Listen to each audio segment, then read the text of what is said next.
I wanted to go over some of the top topics we talked about on the show today and some of the topics making headlines. Please welcome Ashleigh Banfield, host of CNN's Early Start. She's here with us. Also joining us is Demetria Lucas, author of the book and blog Belle in Brooklyn.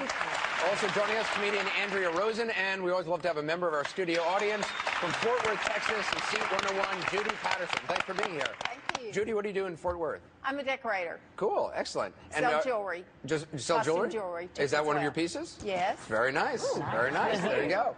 What'd you make of that guy, Cyrus? All of that was so horrible because it can ruin their reputation. Yeah. And it's like the mean girl, mean boy. He was ridiculous. He acted like he had been beat up by a woman, and so he's going to have revenge and put that out there. It is amazing to me that it is legal, basically. I mean, you can say anything about anybody kind of online, and it just kind of exists out there. I don't think for long, I'll be honest with you. Look, this technology is so exponential, and law rarely can keep up with it, but it's not that it doesn't. It does keep up with it eventually, and I think that you're going to finally see the publisher aspect of it come through, meaning it doesn't matter if you're going to make a buck or not. If you put something out there, you're responsible for it. Don't blame it on the author like he does. I feel bad. Now I'm starting to feel bad that I was too rude. Because as a reporter, I always try not to be rude and stuff, but he's pretty dirty. He's pretty rude. He's pretty rude. His whole deal is pretty rude. Yeah.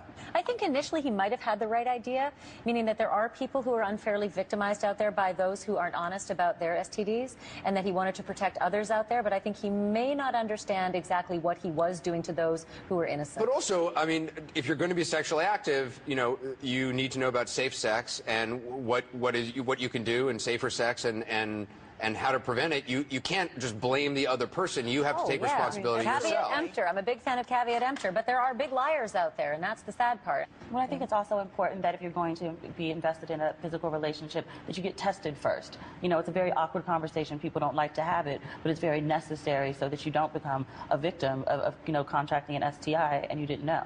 I got to... anyway, thank you so much for being with us today. I appreciate it. Welcome back to the show. I'm still trying to calm myself down from that Cyrus segment. I want to thank all my guests for being here. You know, I really kind of lose my temper. I thought maybe, I don't know if I was, I hope I wasn't, well, I guess I was a little rude, but I just thought he was really, what he's doing is really pathetic and inappropriate. I mean, to be, you know, saying revealing people's medical status and even not true. I mean, to making up, you know, enabling people to make up people's medical status, saying they have STDs or HIV. I just think it's completely inappropriate and wrong, and for him to kind of pass the buck and say, well, other websites are doing it as well, I just thought it was a cop-out, and you know, I'm always amazed. I mean, I said in the show, I always think people are kind of coming from a good place, and I don't understand when someone is just doing something that's so obviously wrong and why they want to be that person. 287-7200. That's 818-287-7200. Head of STDcarriers.com is on the show right now. You mentioned, though, that you don't know whether or not these people have an STD. So doesn't that a little bit in the back of your mind cause you to doubt some of the information that is on your own website? Absolutely. And that's something that it's a level of doubt that everyone should have for information on my site and everything they read on the internet. When you read something out, people give far too much credit to what they're reading online these days. And they really need to stop doing that, because if they stop doing that, people who abuse sites like mine would not have as much power over their victims as they do. But if people also did that, then your websites wouldn't be nearly as successful as they are.